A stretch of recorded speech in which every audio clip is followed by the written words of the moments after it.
Kangombe MP Gatondo South kabisa. 2024 is coming to an end. Na mambo imekuwa 2024 imekuwa hapa na kule. How has been your 2024 been? 2024 has been a very difficult year. Ni vizuri tu kusema ukweli, imekuwa mwaka ngumu. Everybody who's been around the country knows that it's been one hell of a year. And but it has come with its blessings too. We can't curse it. It's also come with lessons. There's some good things, bad things. We had some successes, and we got a lot of things done. We have a lot more to get done in 2025. But it's good, since time has to move, and time moves, time flies, they say. We are now in 2025, or 2025 is beckoning. And I hope and pray that 2025 will be a better year. We will have more successes, more cohesion, and we will have better life than we have had in the previous year. You know, every time we pray for a better day tomorrow.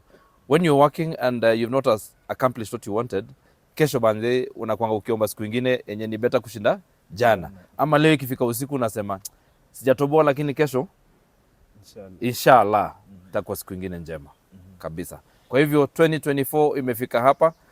There are things we've been able to achieve, kuna zile vitu hatujaweza kuachieve, lakini 2025 inshallah. As a first time legislature, the last 2 years, how has it been for you na hii mwaka in terms of development, in terms of jana tumeona inaitwa Uzalendo Trust wameweza kutoa report. What do you think and what do you look forward in 2025 ikija? Every day is a new learning day. It's a day to learn. Every time we learn something new. The last 2 years, I have learned so much. It's been a crash course. Being a new member of parliament is not easy. You're not used to government systems. You've not understood and known exactly where you go when you need what, all those things. You have so many things to learn. You need to understand ministries and departments and semi-autonomous government agencies. You need to understand CDF. You need to understand parliament operations. You need to understand, parliament operations completely. You need to know where to get a Hansard. It's been a crash course.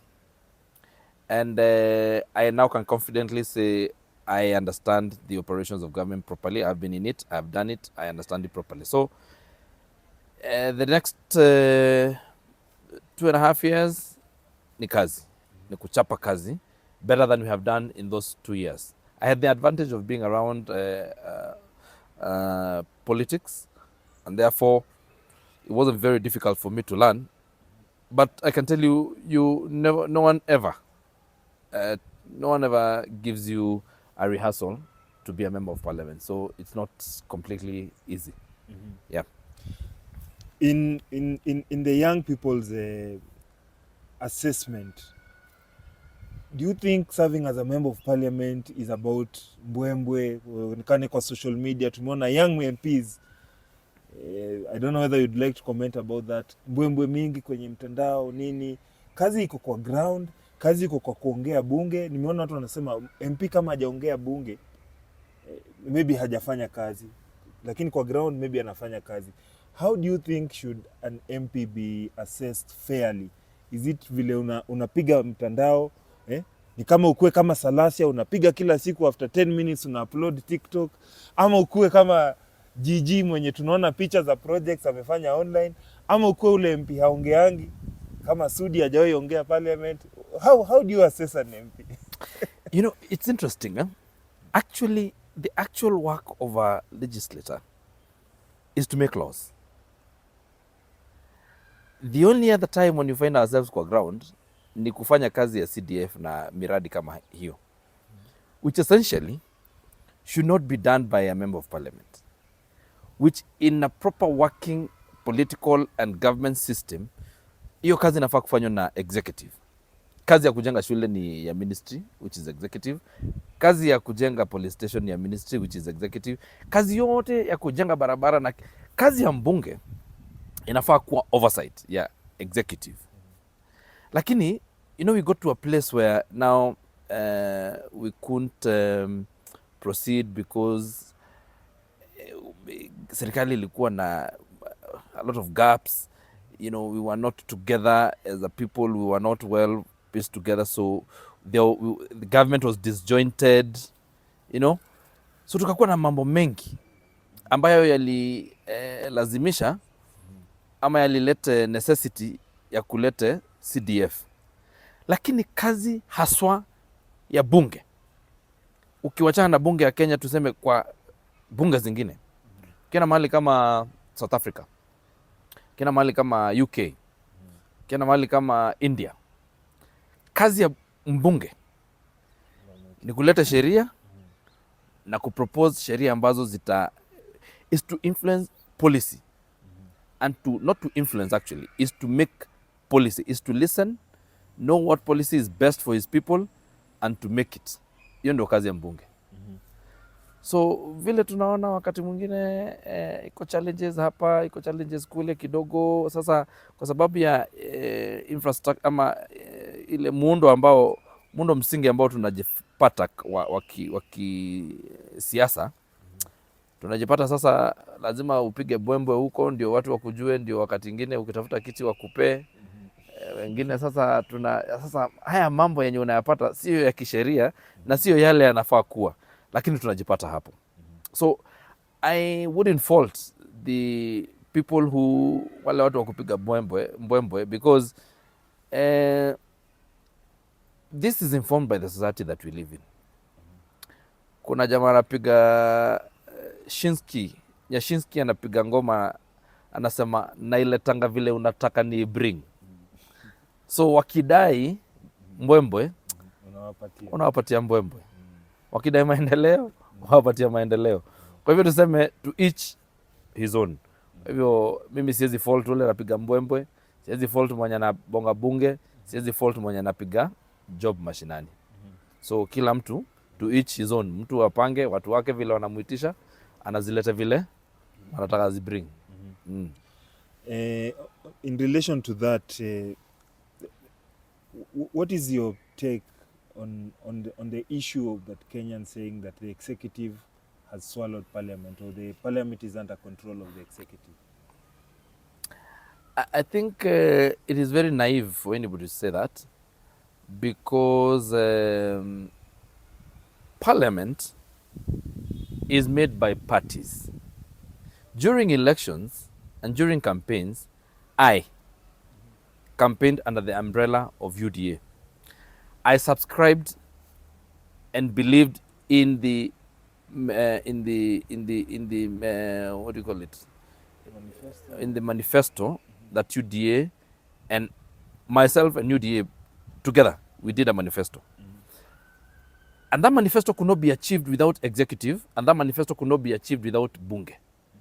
So parliament, and especially the majority side, is part of the manifesto that we want to implement. So if you want parliament to be completely independent so that we behave as if parliament belongs to Uganda, then we have to change the constitution so that the executive belongs to this party and parliament belongs to this other party, and they do not merge anywhere, they do not meet anywhere. They behave like a thief and the court. That we only meet so that we come and tell you, we come and pronounce your future or your destiny or you know. But if you're to run a government, then there must be some congruence between parliament and the executive. Because we were elected on the same document.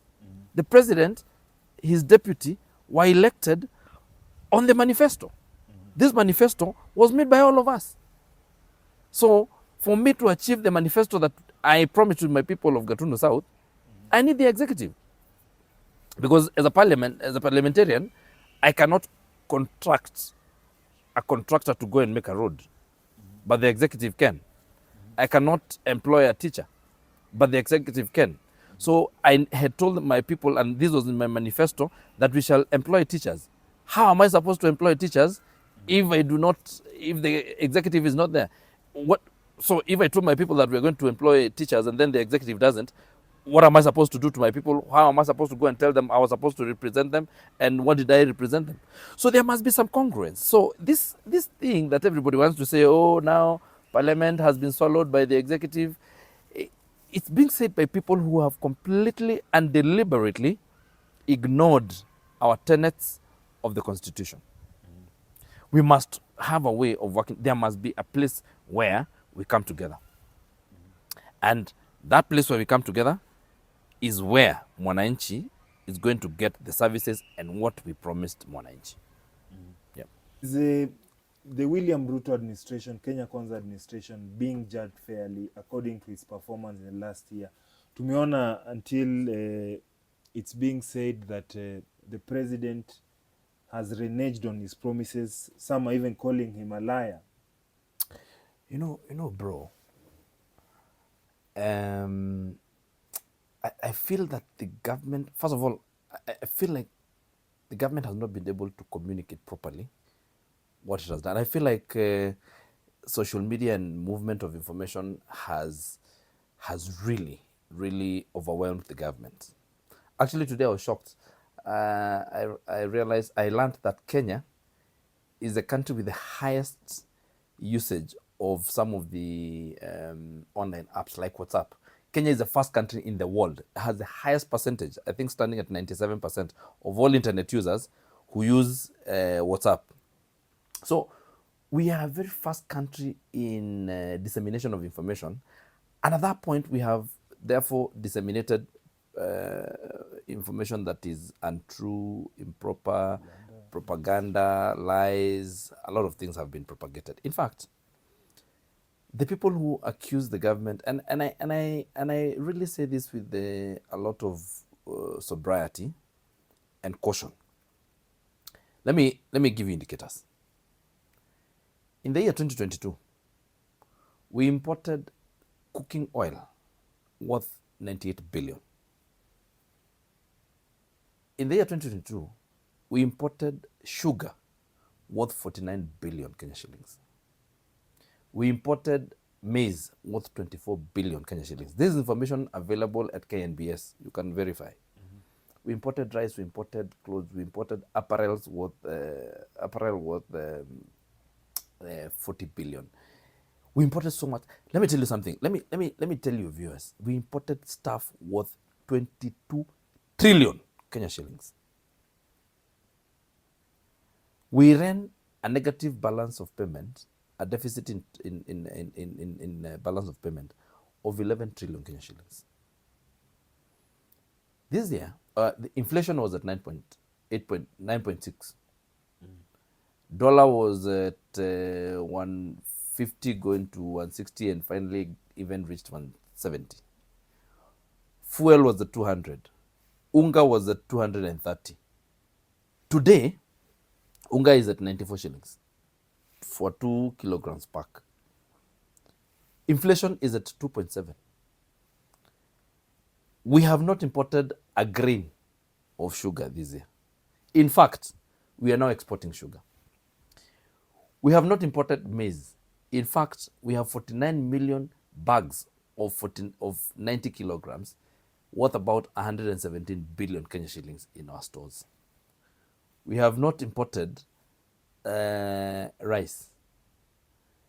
We have imported a little wheat, which is not so much to cover our deficit, but we're headed there. How have we done this?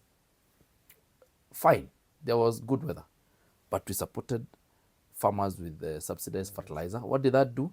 It did not only increase production, it increased productivity per unit of land, per acre or per hectare, whichever way you want to look at it.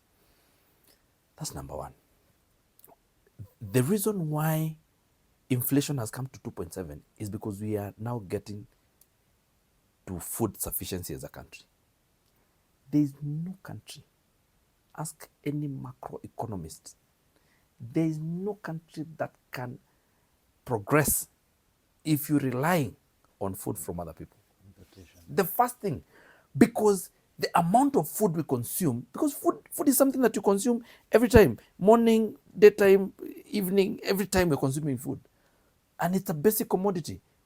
It's the fuel that fires human beings. It's the fuel for your mitochondria. So it's something you need. Every human being needs it. So food and nutrition is the most basic thing that every government must think about. If you produce it locally, then you build yourself. So I think nobody has sung that song, nobody has said it, nobody has made people understand what the government has done and how these microeconomic indicators have come to where they are. Number two, the government has now, raised police salaries, gave independence to the police operations in terms of financing, and give them we give them a vote. We've employed 56 teachers. We are now in the process of employing another 30,000 teachers for JSS. We have done the issues that touch on the software of a country. Fairly so. It may be that Kenyans want to judge, and I would understand them. I wouldn't fault them for wanting to see hardware moving. They want to see that there's actual hardware that is moving. But remember, the software of a country is more important than the hardware, because the hardware cannot run without the software. And the software is a lot more complicated and a lot more difficult to manufacture and to make and to bring into being than the hardware. So this government has decided to concentrate on the software first before we go to because you see, now, okay, we're going to build roads. Roads must be done. But when the roads are done, what is the economic productivity of these roads? Do we just do a road for people to go as they go home and they come back to work and they just go and come, and they are not either going to work or coming to, there's no productivity. So that makes sense. When you make a railway is supposed to help move the economy. A railway would make sense if you're creating efficiency to export what you're producing in the country. But if you have a railway, which is infrastructure, but the soft issues of, the software issues, the soft issues of productivity. Are we producing things? Are we producing this thing that we use to, what do you call it? This thing, pyrethrum, so that we get the extract that is used to manufacture insecticides, and all those. Are we creating that which is supposed to be used on the SGR, on the railway, to export? Or are we creating an infrastructure to create efficiency for importation? So you must deal with the software issues first. But there's something I want to say. I understand, and I fully understand Kenyans on the issue of we have lied or not, whether the government has lied or not, whether the government has misled the people or has failed or not. I'll say this. If you're a contractor and I call you to my house and I tell you I want to build a house here, and I tell you, then you come and tell me I will need this, I'll need nails, I'll need this, I'll need building blocks, I'll need cement, I'll need everything. This is what I'll need for me to build your house. And then you tell me I'll do your house in 30 days. Then I come to your place, I'm your contractor.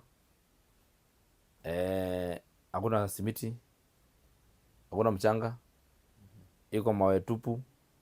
Unasema ngoja kidogo, iko delivery inakuja, unaleta simiti 5, unaleta kokoto kidogo hapo, maji hakuna, tunaenda kutafuta kwa mto. Sasa hii 30 days ikipita, kweli ni nani muongo? Ni mimi mwenye kujenga ama ni wewe mwenye nyumba ndo umedanganya? Sasa hiyo ni swali yenye wananchi watajibu, because a manifesto. There is no the manifesto did not, the manifesto of Kenya Kwanza haikuja na mahali inasema tutakuja iko pesa iko mahali tutakuja tutoa. Ilikuwa pesa yenye itachukuliwa kwa tax yenye inakuwa consolidated fund. The manifesto of any party is to say this is how we shall spend the money in the consolidated fund. Sasa consolidated fund ikiwa haiko, sasa hiyo serikali inafaa kufanya kazi gani? But on the issues of fiscal policy that was supposed to influence employment, to influence decision making in terms of where the money goes and all those things, I think we have done very well. Let me talk about something that has been little understood. Housing. Manze, tukuwe tu wase wa ukweli. Msi wote mwenye apiga job hapo, umefika age ya kuishi peke yako, umetoka kwa wazazi wako, ukienda ukipiga mboka, manze mshande yako karibu yote inaendanga kwa keja, kukanja keja. Ukitoka hapo ukanja keja, au jabaki na du ingine yote ya kufanya kitu ingine. No maana upata wase hata siku hizo wapiga sherehe na hiyo pesa ingine imebaki, wapata tu msee amelipa keja anapiga tu sherehe. Sema tu sasa kaende. Kifo cha mende na ikuwe ni namna hiyo. But let me ask you something. Why is it that landlords wanaitwa lords? Kwanza ni lords, malords. Watu ni malords, ni watu wakubwa. Mbona wanakuaga kwa mbona hao watu tukifanya biz, huo ni mse tu ni mse wa biz. Mse mwenye anakubeba na mati, mse anakupatia services. Mse mwenye anakupatia hoteli, hiyo inachukuliwa service. Mse mwenye anakuchukulia watu chuo, mwenye anakusomesha watoto, hiyo ni service. Lakini mse anakupatia keja, yeye ni lord. Relationship yake na wewe ni lord na servant. So because you live in their house, you are a servant.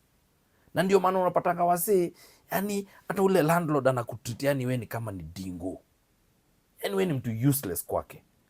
Notwithstanding, umemlipa mwaka mzima, tuseme umemlipa kapa 10. Hiyo mwaka mzima umemlipa 120,000. Na hakuna mtu mwingine, mse wa bucha, mse wa nguo, hakuna mse mwingine umelipa 120,000 in that year. Huo mse mmoja umemkanja 120,000. Lakini we default Januari, anakulokia mlango, unalala nje, anakumistreat. Yani hata watu wote wanajua wewe kwanza hata hukuwa na 10,000. Why? Because we have allowed the private sector to take over housing in this country. What the government has been saying is we want government to take over housing. First of all, to do two things. Dissuade private money and private investors from coming to invest in housing. Waende wakatafute mahali ingine ya kuinvest. Ukikuja hapa hivi utapata kila msee ananunua shamba hapa, anajenga flat. Na tunasema hizi apartment zipunguke bei, tujijenge makeja zetu. Na gava tujenge makeja zetu na afford easily.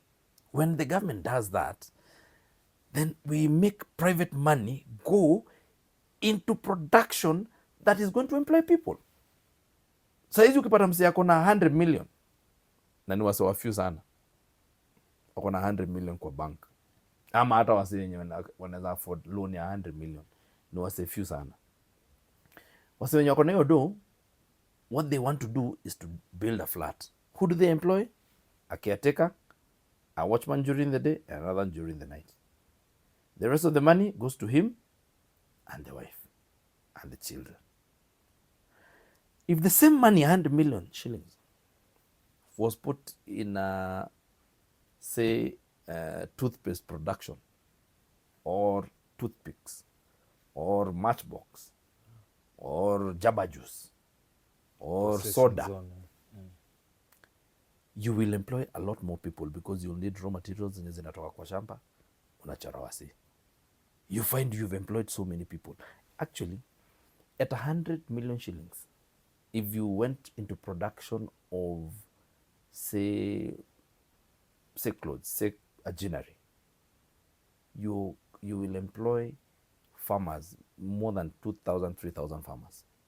You'll also employ, who are bringing you cotton as raw materials.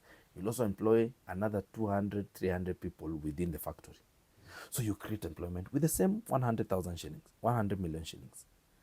But because we, the way we are as human beings is we take the easiest route. So anybody now who has that money, because there's a crisis in housing, wants to go into that sector.